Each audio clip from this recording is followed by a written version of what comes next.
Gandang araw nga pala sa inyo mga tol. Ako nga pala si Daddy Aison. Nagluto nga ako ng pares with lechon kawali. At kung paano ko nga ginawa yan, ganito lang yan mga tol. Sa isang kaserola, lagay lang tayo ng mantika. Lagay na rin natin tong luya, sibuyas. Lagay na rin natin. Pagsamasamahin na natin yan mga tol. Dahon ng laurel.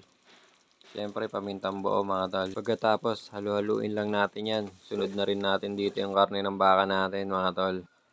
Halu-haluin nga lang natin yan tapos lagay na natin yung star anise natin. Sama na natin sa pag-isa yan mga tol.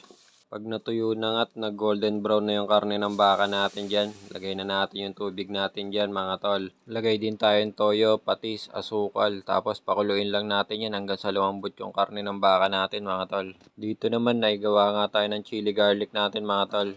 Ginamit ko na nga yung food processor natin dyan para hindi na humaba masyado yung video. Pinagsama ko na nga yung sili at bawang dyan mga tol. Tapos ito nakalalabasan yan. Pag nailagay na natin sa mangkok yan, rekta natin dito sa kawali yan. Kalat lang natin ng ganyan. Tapos lagay tayo ng mantika.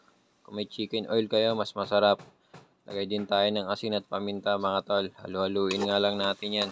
At pag nag golden brown na nga yung bawang natin dyan, okay na yan. Set aside na natin yan. Dito naman yung mga liempo natin mga tol. Prituhin nga lang natin to. After nyan, same pan lang tayo, binawasan ko lang yung mantika, lagay tayo ng bawang mga tol. Isa-gisa lang natin ng konti yan, lagay na natin yung kanin lamig natin. Lagay tayo ng konting toyo at asin mga tol. Okay na yan, set aside na natin yan. At pag malambot na yung baka natin, lagay lang tayo ng cornstarch. Hinalo ko na nga sa tubig yan para hindi magbubuo. Tapos platings na tayo mga tol. Lagay din tayong yelo sa baso, tapos salin tayo soft drinks dyan mga tol. Para namang ganap talaga at napakasarap talaga ng kain natin ito. Kita nyo naman yan. Pares with lechon kawali mga tol. So paano, di na natin patatagalin yan. Tikman na natin to mga tol. Gutom na ako. First bite, overload. Wow.